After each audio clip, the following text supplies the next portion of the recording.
Bonjour chers abonnés, bienvenue dans votre magazine Bon à savoir. Aujourd'hui, je vais vous parler de quelques bienfaits du miel. Bénéfique pour la santé, le miel s'accommode à plusieurs plats et entre parfaitement dans la composition de diverses recettes succulentes. On peut joindre l'utile à l'agréable en sachant que le miel offre une nouvelle jeunesse au système immunitaire. Les scientifiques confirment les vertus curatives réputées depuis des siècles. En effet, les antioxydants comme les flavonoïdes présents dans le miel favorisent la guérison et la régénération des cellules. Les personnes qui souffrent d'allergies saisonnières ou de problèmes inflammatoires peuvent par exemple tirer bénéfice d'une dose de miel au quotidien dans leur alimentation. Il en est de même pour la grippe en saison froide. Le miel peut aussi entrer dans la composition des crèmes anti-urticaires. Le miel est également pourvu de propriétés lubrifiantes sur les muqueuses de la bouche. C'est alors un excellent remède pour calmer les irritations au niveau de la gorge en cas de toux sèche, d'angine ou de rhume. Dans ces cas, il peut être avalé ou incorporé dans un liquide de gargarisme.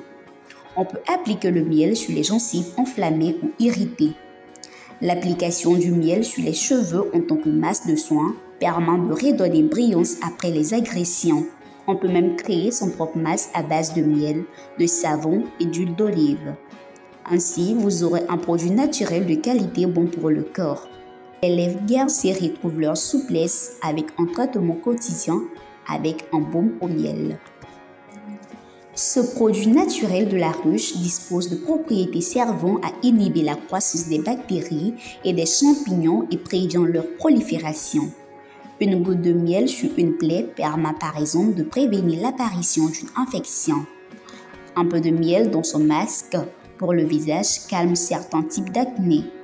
L'effet prébiotique du miel est témoigné par son action sur l'équilibre de la flore microbienne intestinale en stimulant les bifidobactéries et les colibacilles nécessaires à la bonne digestion. Dans le miel, il y a du fructose, c'est-à-dire du sucre. Mais là, il s'agit d'un meilleur sucre que le saccharose contenu dans le sucre blanc de surcroît raffiné ayant perdu ses valeurs nutritives. Il y a beaucoup d'énergie à gagner en remplaçant son sucre matinal par 2 cuillères de miel. L'énergie obtenue de cet hydrate de carbone est utilisée sur le long terme par l'organisme, ce qui est essentiel pour les sportifs qui veulent éviter la chute rapide du taux de glycémie. Comme le sucre favorise l'oxydation de l'éthanol au niveau du foie, le miel est un excellent remède au lendemain des nuits arrosées. Enfin, si vous cherchez une manière naturelle de guérir vos troubles du sommeil, pensez à boire une tasse de lait chaud sucré au miel. Existe-t-il une contre-indication pour le miel? Les bienfaits du miel sont nombreux, mais cependant, il faut veiller à ne pas en donner aux enfants de moins de 24 mois, car il peut provoquer le botulisme, une maladie neurologique rare.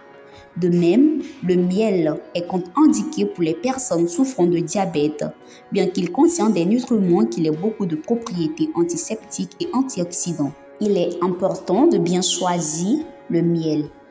Privilégiez, si vous le pouvez, le miel vendu par des producteurs locaux plutôt qu'en grande surface. Voilà, c'est tout pour aujourd'hui. Merci de nous avoir suivis. On se dit à la prochaine. N'oubliez surtout pas de vous abonner sur notre chaîne Green Media TV. Bye bye!